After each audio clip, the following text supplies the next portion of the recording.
1,00,000 টাকা দামের 80,000 টাকা দামে যে খাটটা কিনেছিলেন ওই খাটের উপর আপনাকে আর শোয়ানো হবে না। হবে আপনাকে সামান্য মসজিদে যে মাদ্রাসায় যে খাটিয়াটা আছে, স্টিলের খাটিয়া বলেন, কাঠের খাটিয়া বলেন, ওর মধ্যে আপনাকে রাখা হবে। শুধু তাই নয়, আপনি যে দামি দামি যে গোসলখানার মধ্যে আপনি সাবান রেখেছিলেন ওই গোসলখানায় আপনাকে আর ঢুকানো হবে না, আপনাকে সাবান ব্যবহার করানো হবে না, আপনাকে শ্যাম্পু ব্যবহার করা হবে না। ও ভাই জানেন না, মারা যাবার পরে আপনার যতই আলমারি ভর্তি কাপড় থাকুক না কেন ওই কাপড় কিন্তু আপনাকে আর পরিধান করানো হবে না। আপনি আমি যখন মারা যাব বাজার থেকে আপনি আমার জন্য কাফনের কাপড়টা কিনে নিয়ে আসা হবে। ভাই জানেন আমি এটাই বলতে চাইছি না, যখন মারা যেতে হবে আরে হারাম পয়সা কেন এত ইনকাম করতে যাব, দুনিয়ার দিকে এত দৌড়াতে যাব কেন? যতটা ইনকাম করব যেন আমরা সবাই হালাল পয়সায় করতে পারি। কথা ঠিক না বেটি? হালাল পয়সা, হারাম পয়সা করা মানে আপনার এই যে এত লক্ষ লক্ষ টাকাতে ঘর করলেন, দামি দামি খাট করলেন, বিছানা করলেন, আপনার ছেলে যারা ভোগ করার ভোগ করবে, আপনি যে করলেন আপনাকে আমাকে কিন্তু কবরে রেখে যে ও আমার ভাইজানেরা, আমি আপনাদের সবাইকে বলে যাই ভুল বুঝবেন না, খারাপ নেবেন না, আমি জোরহাত করে বলে যাই অর্থাৎ যাদের মধ্যে মদ আছে মদটাকে সরাতে হবে, যাদের মধ্যে গাঁজা আছে গাঁজাকে সরাতে হবে, যাদের মধ্যে লটারি খাটা অভ্যেস আছে লটারি থেকে দূরে থাকতে হবে, যারা ফ্রি ফায়ার খেলো আমি তাদের ঘরে বলে যাই খবরদার খবরদার ফ্রি ফায়ার থেকে থাকতে দূরে থাকতে হবে। যাদের ঘরগুলোতে যাদের বাড়িতে বাড়িতে বাড়িতে বাড়িতে সুদের ব্যবসা চলছে জোরহাত করে বলে যাব ওই বাড়িটা কিন্তু আল্লাহ পাকের বরকত কখনোই থাকবে না, থাকবে না। যে বাড়িতে সুদ থাকে ওই বাড়ি থেকে আল্লাহ পাক রহমত তুলে নেয়, যে বাড়িতে সুদ থাকে ওই বাড়ি থেকে আল্লাহ বরকত তুলে নেয়, যে বাড়িতে সুদ থাকে ওই বাড়ি থেকে আল্লাহ শান্তি ছিনিয়ে নেয়। ও ভাইজানেরা, ও জওয়ান যুবকেরা, সামান্য দুনিয়ার জন্য আমরা আখিরাতটা নষ্ট করছি, এর থেকে আর পোকা পোনা হতে পারে না। কথা ঠিক না বেটি? কদিনের দুনিয়া, সামান্য দুনিয়ার জন্য গত বছরে হয়তো এই রকম মাহফিলে অনেকে ছিল ভাইজান, এই এক বছরের ব্যবধানের মধ্যে আপনাদের এলাকায় অনেকে মারা গিয়েছে না যায়নি? জবাব দেন। মারা যায়নি এক বছরের মধ্যে কেউ? এই হ্যাঁ আমাকে ফোন করেছেন, এই একটা দেখেন তার ঘাঁটি একটা প্রমাণ। আজকে আমার সাথে কথা হচ্ছিল, বললো ভাইজান এই মাত্র আমরা মাটি দিয়ে একটু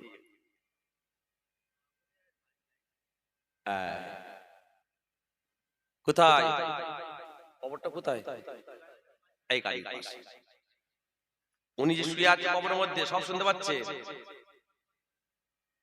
শুনছে?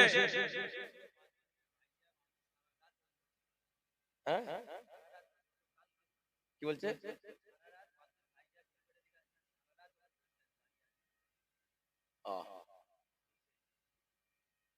কি হয়েছিল?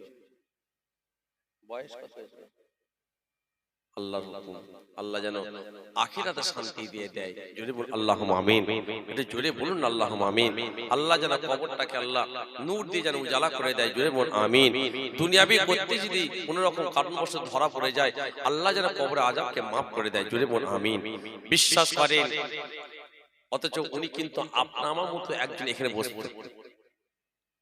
কথা বলেন। আজকে আপনারাই তাকে দাফন দিয়ে এলেন নিজেদের মধ্যে সব, কারো বাপ, কারো ভাই, কারো আত্মীয় স্বজন, কারো চাচা সম্পর্কে কেউ হয় না? হ্যাঁ, পাড়া প্রতিবেশী সম্পর্কে। আজকে দেখেন কবরে শুয়ে আছে, ওই মানুষটা যদি আজকের দিনটা বেঁচে থাকতো হয়তো মজলিসে থাকতো। এই তো বলেছে ভাইকে বলেছে পূর্ব পশ্চিম ভাইজান আসবেন সারা রাত চলছে শুনলাম, কবরে শুয়ে শুয়ে কঠিন জায়গা ওইটা। আপনাদের এখানে কবর কেমন হয়? ওই সোজাসুজি না সেই ভিতরে একটা তাক সিস্টেম আছে?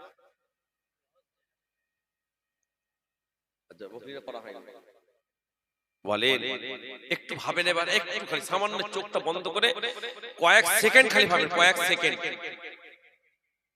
সেকেন্ড ভাবেন। এখানে এতগুলো মানুষ বসে আছেন, একটা কেউ গ্যারান্টি দিতে পারবেন? আপনারা একটা কেউ গ্যারান্টি দিতে পারবেন যে কাল সকাল দেখবেন? কথা বলছেন একটা কেউ গ্যারান্টি দেন যে আমরা কাল সকাল দেখবো শিওর? এতটা দেখাতে পারবেন? শিওর বলতে পারবেন? তাহলে যখন শিওর বলতে পারবো না, তাহলে এত কিছু আমাদের লাভ লাভ, হ্যাঁ এত কিসের লাফালাফি আমাদের? কাল সকাল যখন বলতে পারবো, এখন বাজে হ্যাঁ রাত 2:45 বাজতে যাচ্ছে, সামান্য তো আর 1.5 ঘন্টা ব্যবধান, এটা বলতে পারলেন না, তাহলে আমাদের তো এত লাফালাফি করার দরকার নাই। ও আমার ভাইজানেরা, জওয়ানেরা, ভুল বুঝবেন না।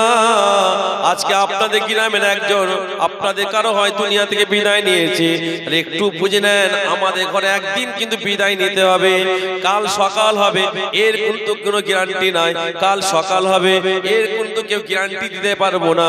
কাল সকাল তো দূর কি বাত, এই মজলিস থেকে আমরা বেরিয়ে যাব এটাও কে বলতে পারবো না, কথা ঠিক না বেটি? তারপরও আমাদের মধ্যে যত রকম খারাপ জিনিসটা আসছে, কথা ঠিক না বেটি? চিটিং বাজি, কথা বেকিরা, বেনামাজি, যত রকম খারাপিয়া জিনিসগুলো আজকে আমাদের ঘরে ঘরে ঘরে ঘরে ঘরে ঘরে ঘরে আশ্রয় নিচ্ছে। না না, সব ছেড়ে চলে যেতে হবে। আপনার বালাখানা রয়ে যাবে, ঘর রয়ে যাবে, বিল্ডিং রয়ে যাবে, জায়গা জমি রয়ে যাবে, টাকা পয়সা রয়ে যাবে, সব রেখে দিয়ে সবাইকে আপনাকে আমাকে, যেমন আজকে আপনাদের গ্রামের মানুষটা ওই 3.5 হাত বাই 1.5 হাত জায়গা নিয়ে আছে, আপনাকে আমাকে ওই 3.5 হাত বাই 1.5 হাত জায়গা দেওয়া হবে, কথা ঠিক না বেটি? এখানে অনেকে আছেন 10 বিঘের জমির মালিক, অনেকে আছেন 20 বিঘের জমির মালিক। ভাইজান, এটা মনে করবেন না আপনি 20 বিঘের জমির মালিক বলে, আপনি 10 বিঘের জমির মালিক বলে, আপনি 5 বিঘের জমির মালিক বলে আপনার যে কবরটা বড় সাইজ করা হবে, এই ভাবনাটা আপনার মধ্যে আসাটা হবে না। কেননা আপনি 10 বিঘের জমির মালিক হতে পারেন, কোটি কোটি টাকার মালিক হতে পারেন, ওই 3.5 হাত বাই 1.5 হাত আর একটা ভ্যান চালক যার 1 শতক জায়গা নাই, 1 কাটা জায়গা নাই, আল্লাহ পাক তাদের জন্য কিন্তু 3.5 হাত বাই 1.5 হাত, কথা ঠিক না বেটি? ও ভাইজান, আপনারা জানেন না আজকে যেই মানুষটা কবরের মধ্যে গেছে ভাইজান, আপনারা সবাই তাকে কবরের মধ্যে রেখে এলেন। মিনহা খালাকনাকুম ওয়া ফিহা নুঈদুকুম ওয়া মিনহা নুখরিজুকুম তারাতান উখরা বলে মাটি দিয়েছেন। ভাইজান, এই যে মাটি দিয়ে যখন চলে আসবেন, হাদিস পাকের মধ্যে পাওয়া যায়, আপনারা যখন চলে আসছিলেন, আপনারা যখন কবরের মধ্যে রেখেছিলেন, আমি জানি না কারা কবরের মধ্যে নেমেছিল ভাইজান। ও ভাইজানেরা, মাথার কাছে যে দড়িটা থাকে, দড়িটা খুলে দেওয়া হয়, পেটের কাছে যে দড়িটা থাকে, দড়িটা খুলে দেওয়া হয় না, হয় না? কবরের মধ্যে রেখেছেন, মাথার কাছে দড়িটা খুলে দিয়ে এসেছেন, পেটের কাছে দড়িটা খুলে দিয়ে এসেছেন, পায়ের কাছে দড়িটা লুজ করে খুলে দিয়েছেন। ভাইজান, আমরা যখন মাটি দিয়ে চলে আসব, ওই কবরবাসী পরিষ্কার শুনতে পাবে আপনার আমার কদমের পায়ের আওয়াজটা। শুধু তাই নয়, ওই মানুষটাকে যখন ঘর থেকে বার করা হচ্ছিল, দেখবেন বাড়ি থেকে যখন শেষ বিদায় হয়, বাড়ির মহিলারা, বাড়ির আত্মীয় স্বজন, ছেলে মেয়েরা একটা কান্নার ঢেউ তোলে না, তোলে না? হাজার হোক 70 বছর তাদের সঙ্গে উঠা বসা, 60 বছর উঠা বসা করেছে, একটা মায়া, একটা ভালোবাসা কাজ করবে। কিন্তু আমাদের কাছে সব থেকে বড় হুকুম হলো আল্লাহর, হ্যাঁ কিনা বলেন? আমাদের নিয়ম ঘরের মধ্যে রাখতে পারলেন না, আপনি বলেন ওনার ছেলে একবার ভাবলেন না যে আমার আব্বা জানকে 2 দিন রাখবো, 3 দিন রাখবো, না না, কেননা রাখা যাবে না, যাবে না। আমাদের কাছে আল্লাহ রাসূলের হুকুমটা আগে, কথা ঠিক না বেটি? ও ভাইজানেরা, ওই ব্যক্তিটা যে মারা গিয়েছে, আজকে আপনারা যাকে দাফন দিয়ে এলেন, যখন গোসল দিয়ে শোয়ানো ছিল, আপনারা যখন তার মাথার কাছে কে কি বলছেন, কে কি করছেন, কে কি হাসছে, কে কি কথা বলছে, পরিষ্কার শুনতে পাচ্ছিল।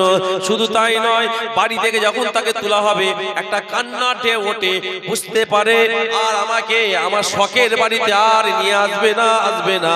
আমার যে ঘরের মধ্যে খাট আছে, এই খাটের মধ্যে আমাকে আর শোয়ানো হবে না। আমার আলমারিতে কাপড় আছে, ওনার কালকে পর্যন্ত অনেক কিছু ব্যবস্থা ছিল, কিন্তু সব রেখে চলে আসছে, সব বুঝতে পারছে। আপনারা যখন কাঁধে করে, খাটিয়া করে যখন জানাজার ময়দানে নিয়ে এসেছেন ভাইজান, এবার জানাজার নামাজ হবে, একটা অ্যানাউন্স হয়, ঘোষণা হয় না? এবার জানাজার নামাজ শুরু হবে, মাইয়ের তখন শুনতে পাচ্ছে আমার জানাজা হবে। এর মধ্যে আমি অনেকে জানাজা পড়েছি, উনিও কিন্তু একসময় অনেকে জানাজা পড়েছে, আজকে ওনার জানাজা হবে। ও ভাইজান, উনি কিন্তু জানেন জানে জানাজা নামাজ পড়ে আমাকে আর ঘরের মধ্যে ঢুকানো হবে না, জানাজা নামাজ পড়ে আপনারা তার বাড়িতে নিয়ে গেছেন না কর্মস্থলে নিয়ে গেছেন বলে? কোথায় নিয়ে গেছেন? বাড়িতে? কত বাড়িতে গেছিলেন? যা বাবা, আমি জিজ্ঞাসা করছি জানাজার নামাজে পড়ে কর্মস্থলে নিয়ে গেলেন না বাড়িতে আবার নিয়ে গেছিলেন?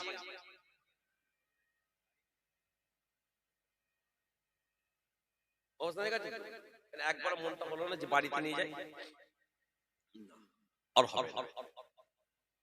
ভাইজান এবার আপনারা বলেন, আপনারা আমি যখন দাফন দিয়ে চলে আসবো কিতাবের মধ্যে পাওয়া যায় দুটো ফেরেশতা হাজির হয়ে গেছে। দুটো ফেরেশতা হাজির।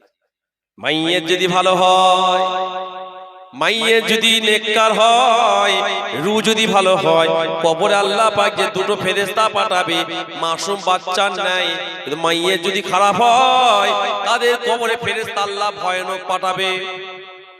ও ভাইজান এসে বসিয়ে দেবে, বসিয়ে দিয়েছে। ভাইজান শুধু তাই নয়, তিনটে প্রশ্ন করাবে আমরা সবাই জানি। মান রব্বুকা, মা দিনুকা, আমার নবিয়ুকা প্রশ্ন করা হবে। ভাইজান মাইয়ে যদি ভালো হয় তার জন্য তিনটে প্রশ্ন উত্তর দেওয়াটা সহজ হয়ে যাবে। আর মাইয়ে যদি গুনাহগার হয়, বদকার হয়, শিয়াকার হয়, ফেরেশতারা প্রশ্ন করবে দুনিয়ার জমিনে আপনি যতই মুখস্থ করেন না কেন, আমরা এখানে সবাই বসে আছি। মান রব্বুকা মানে আমরা সবাই জানি আমাদের রব হলো আল্লাহ। মা দিনুকা তোমার দিন কি? আমাদের দিন হলো ইসলাম। কথা ঠিক না বেঠিক? মানে রব্বুকা মা দিনুকা ওমান নবিয়ুকা তোমার নবীকে? আমাদের নবী হযরত মুহাম্মদ সাল্লাল্লাহু আলাইহি ওয়াসাল্লাম। জোরে বলুন সুবহানাল্লাহ। কিন্তু ভাইজান এই প্রশ্ন তিনটের উত্তর আমরা সবাই জানি, কিন্তু মাই আপনার আমার যদি আমলে ঘাটতি থাকে, আপনি যতই মুখস্থ করেন না কেন কবরে যাবার পরে আর উত্তর দিতে পারবেন না, পারবেন না, পারবেন না। উত্তর দিতে গেলে আপনাকে নামাজের সময় নামাজটা পড়তে হবে। কবরে উত্তর দিতে গেলে আপনাকে রোজার মাস আসছে সামনে, রোজা রাখতে হবে। উত্তর দিতে গেলে মদ ছাড়তে হবে। উত্তর দিতে গেলে জুয়া ছাড়তে হবে। উত্তর দিতে গেলে গাঁজা ছাড়তে হবে। উত্তর দিতে গেলে ফ্রি ফায়ার ছাড়তে হবে। উত্তর দিতে গেলে সুদ ছাড়তে হবে। উত্তর দিতে গেলে মহিলা সমিতি ছাড়তে হবে। উত্তর দিতে গেলে আপনার আমার বন্ধনা ব্যাংক বন্ধ করতে হবে। কথা ঠিক না বেটি? গায়ের জোর দেখিয়ে হয়তো দুনিয়ায় চলবে, কিন্তু কিছু করার নাই। যা করেছেন করেছেন, যা করছি করছি। আসল লেটায় আমার আল্লাহ পাকের কুদরতি হাতে একটা ঝটকা দেবে। আর কোথায় ঢুকাবে? সাইফুদ্দিন ভাই কোথায় ঢুকাবে? কবরে। এনে শোনা এই কথা বুঝতে পারছেন না? যাবেন কোথায়? পালাবার রাস্তা আছে? এই কথা বলুন তো। রাগ করছেন বলছি বলে রাগ করছেন নাকি? খারাপ লিখছেন? আচ্ছা কারা কারা খারাপ লিখছেন তাকবীর দেন তো। নারে তাকবীর। ও বাবা সবাই তো খাবে। হ্যাঁ খারাপ নেবেন না। আমি একটু হক কথা বলি, আপনারা জানেন তো আমার কথাগুলি একটাই ধরেন। কি করব বলেন? কি করব? কিছু করার আছে? আমি বিশ্বাস করে এই বাই ক্যামেরার সামনে বলছি, আমি হক কথা বলি বলে অনেক জায়গায় নজওয়ানা কমিয়ে দেয়।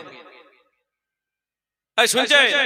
হক কথা বলি বলে অনেক জায়গায় নজওয়ানা কমিয়ে দেয়। পদ্মপুকুর মোল্লাপাড়া বলে একটা পাড়া আছে, গতকাল কোথায় পাড়া তো বলেছি। পদ্মপুকুর মোল্লাপাড়া একটা বলে পাড়া আছে, ওই পাড়ার একটা বাড়ির জলসা আমাকে দাওয়াত দিয়েছিল। আমি আজও পর্যন্ত পয়সা পাইনি। আমার কি চলে না? হ্যাঁ হক কথা বলা বন্ধ করতে হবে? বলে বন্ধ করতে হবে কি? আপনারা কি বলছেন? হক কথা বলা বন্ধ করব? আপনার না বললো আর হ্যাঁ বললো আমি করবো না, আমি হক কথা বলে যাবো। আমার ওদের প্রতি ওই যে টাকা দেয় না, পাইনি পয়সা, আমার কোনো দাবি নাই। তবে একটা দাবি আছে, কি জানেন? যদি কাল কিয়ামতের ময়দানে আমি কোনো কারণবশত যদি জান্নাতে যাওয়া থেকে আটকে যাই, আমি ওদের ঘরে বলেছি তখন ওদের নেকিলে জান্নাতে যাবে। আর যদি জান্নাতে চলে যায় তাহলে আর কোনো ব্যাপার নাই, তোরা ছাড় পেয়ে গেলি। এখানে যেটা আছে সেটা রয়ে যাচ্ছে, ওটা তোমার কাজে লাগবে।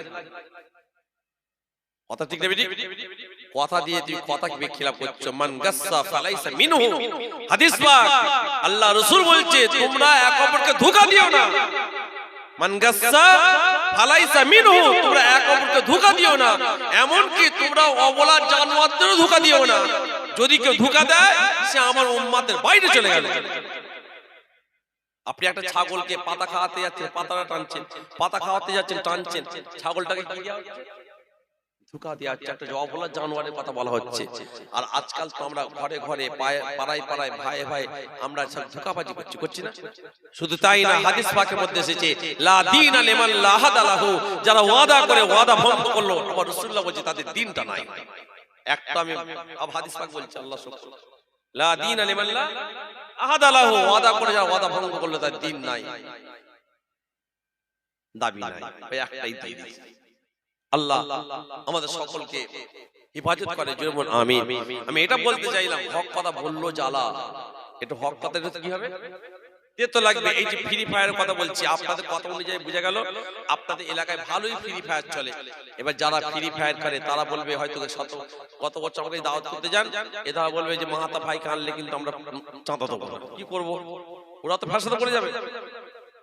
তাহলে আমি আজকে বলে যাই, ফ্রি ফায়ার আপনারা তোমরা ভালো করে খেলবে, আগের থেকে আরো মানে টাইম বাড়িয়ে দাও। এখন 2 ঘন্টা খেলছো তো, আগামী এখন বাকি এই বছর তো 6 ঘন্টা খেলবে।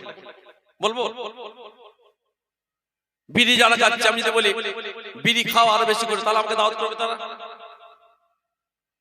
যারা দাঁড়িয়ে পিচ্চাপ করছে, যদি বলি দাঁড়িয়ে পিচ্চাপ করো, ভালো করে করো, তাহলে দরকার কি? পয়সা অভাব আছে নাকি? পয়সা অভাব? আপনি জানেন আমার নানা জান শুধু জলসা করতেন না। এই ক্যামেরাম্যান শোনো, দরকার তোমার এটা কেটে ছাড়বে তো।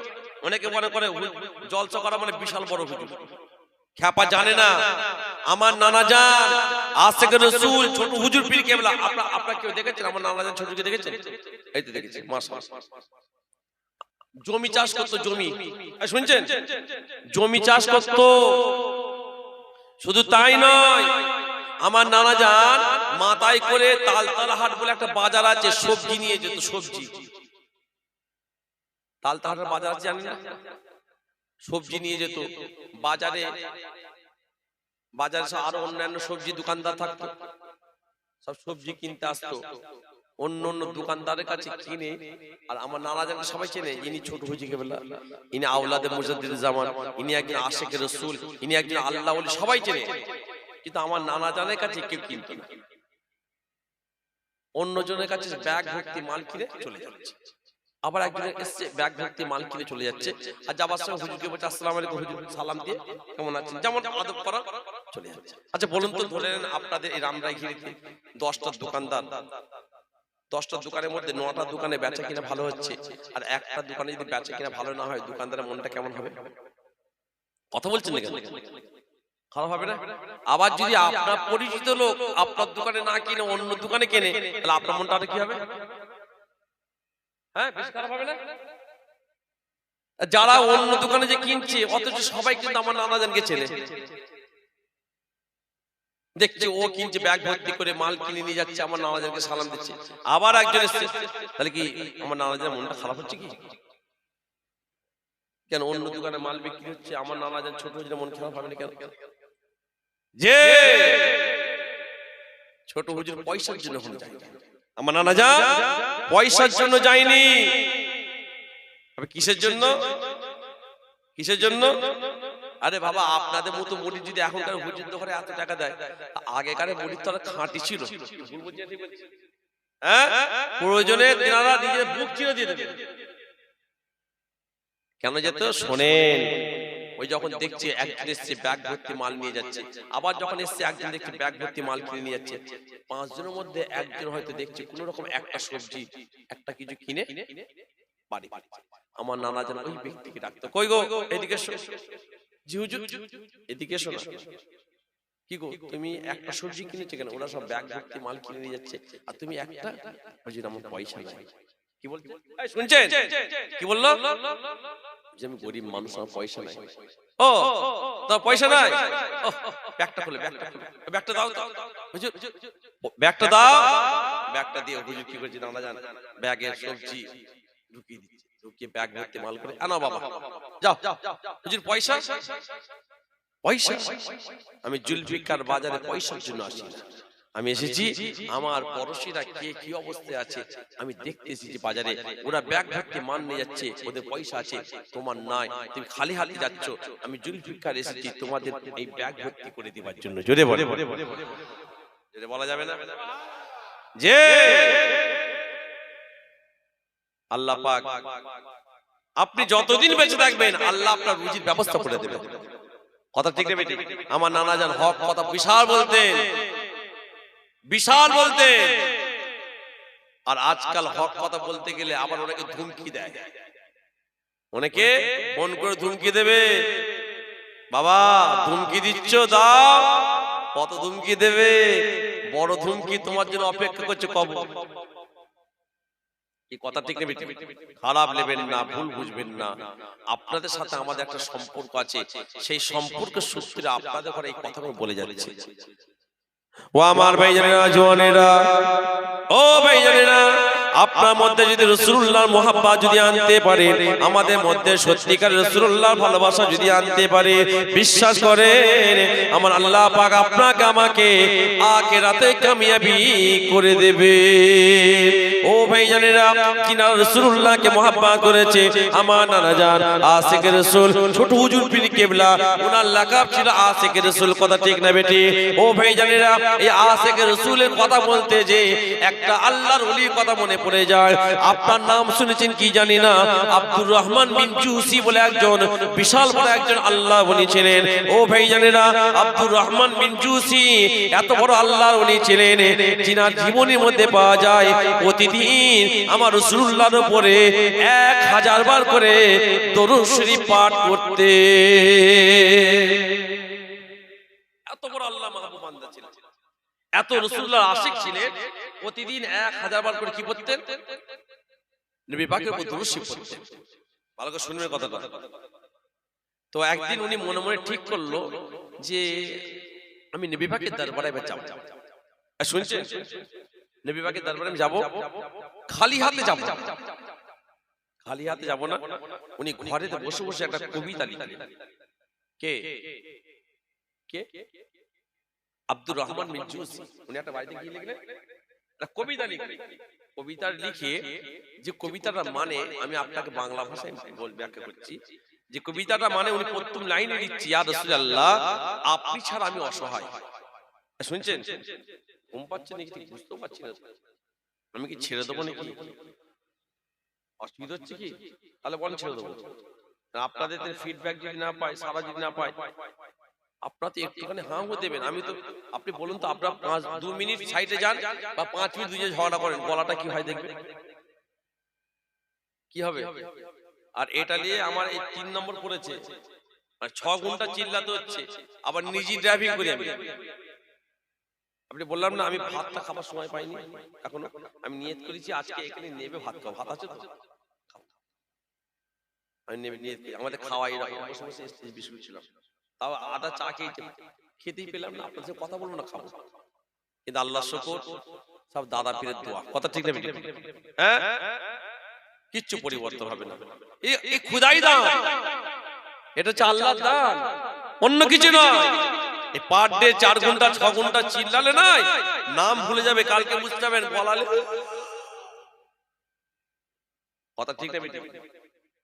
অনেকে আমরা এরকম চিল্লাই বলে, অনেকে ঠাট্টা করে বলে রাতে ঘেউ ঘেউ করছে। আর আমরা বলি আমরা হচ্ছে কালবুল্লাহ, আমরা কালবুল্লাহ, আমরা আল্লাহর কুকুর। যা আল্লাহর কুকুর হও নসিবের ব্যাপার। কথা ঠিক না? আমার ভাই জানে যেটা বলছি না, ফিরে আসি।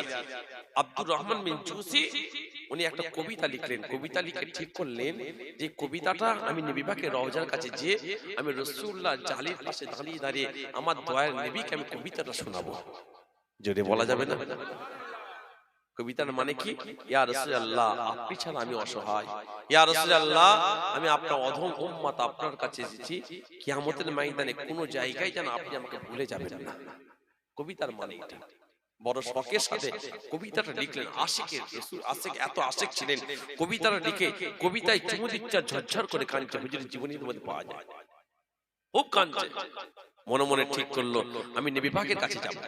ভাইজান আজকে যেমন রাসূলুল্লাহ দেশে যাবার জন্য ফ্লাইটের ব্যবস্থা আছে, প্লেনের ব্যবস্থা আছে ভাইজান, তখনকার মানুষেরা পায়ে হেঁটে নবী পাকের কাছে যেত, কথা ঠিক না বেটে? ও ভাইজানেরা, ও মুরব্বিয়ানেরা, ও জওয়ান যুবকেরা, আব্দুর রহমান বিন জুসি কবিতাটা লিখে রাস্তা দিয়ে বেরিয়ে পড়লেন। রাস্তা দিয়ে যেতে যেতে দরুদ শরীফ পড়তে লেগেছে। আব্দুর রহমান বিন জুসি কবিতাটা লিখে রাস্তা দিয়ে যেতে যেতে রাসূলুল্লাহর উপরে দরুদ শরীফ পড়তে পড়তে যাচ্ছে, আর কবিতাটা বুকের মধ্যে রেখেছে। মাঝে মাঝে কবিতাটায় চুমা খায়, মাঝে মাঝে কবিতাতে চুমু খাচ্ছে, আর মনে মনে ভাবছে আহারে আমি নবী পাকের দরবারে যাব, এই কবিতাটা আমি আমার দয়ার নবীকে শোনাবো, এই কবিতাটা আমি আমার রাসূলুল্লাহকে যে শোনাবো। ও ভাইজানেরা, রাত যায় দিন আসে, দিন যায় রাত আসে, রাত যায় দিন আসে, দিন যায় রাত আসে। আব্দুর রহমান বিন জুসি রাস্তা দিয়ে যেতে লেগেছে। ও ভাইজানেরা, এমত অবস্থায় আল্লাহর নবী আমার রাসূলুল্লাহ মদিনার বাদশাকে স্বপ্ন দেখাতে লাগলেন। এই মদিনার বাদশা, এই মদিনার বাদশা, আব্দুর রহমান আমার কাছে আসছে, আব্দুর রহমান বিন জুসি আমার কাছে আসছে। এই মদিনার বাদশা আব্দুর রহমান বিন জুসিকে যেন মদিনাতে প্রবেশ করতে না দেয়া হয়। কি বললেন? কি বললেন? কি বললেন? আব্দুর রহমান জুসিকে যেন মদিনা শরীফে প্রবেশ করতে না দেয়া। কে বলছে? আমার নবী পাক বলছে। কাকে বলছে? বাদশাকে স্বপ্ন দেখে। আচ্ছা, আব্দুর রহমান বিন জুসি, আব্দুর রহমান বিন জুসি কি নবী পাকের দুশমন ছিল? এই কথা বলছেন না কেন? তাহলে মানা করছে কেন? ও আমার ভাইজানেরা, ও জওয়ান যুবকেরা, ও রামরাইকের মানুষেরা, আল্লাহ নবী তিন দুনিয়ার বাদশা আমার নবী পাক যখন মদিনার বাদশাকে স্বপ্ন দেখালেন, এই মদিনার বাদশা আব্দুর রহমান বিন জুসিকে যেন মদিনার মধ্যে প্রবেশ করতে না দেওয়া হয়। ও ভাইজানেরা, ও জওয়ান যুবকেরা, মদিনার বাদশার ঘুমটা ভেঙে গেল। মদিনার বাদশার ঘুমটা ভেঙে যাওয়ার পরে মদিনার বাদশা বড় চিন্তিত হয়ে পড়লেন, বড় ঘাবড়ে গেলেন। আব্দুর রহমান বলে ব্যক্তিটা যে আল্লাহ নবী যে স্বপ্নের মধ্যে মানা করলেন, নিশ্চয়ই আব্দুর রহমানের মধ্যে কোন একটা বড় রহস্য লুকিয়ে আছে।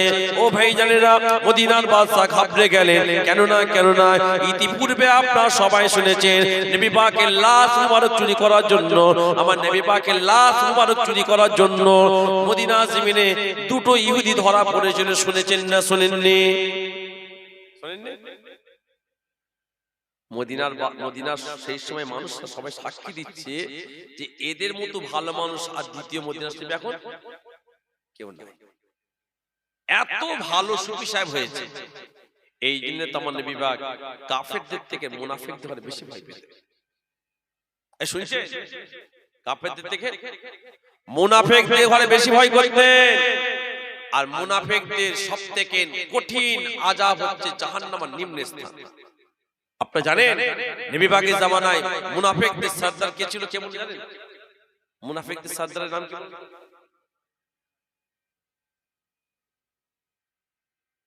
অনেকে বলে এ ও, কিন্তু না।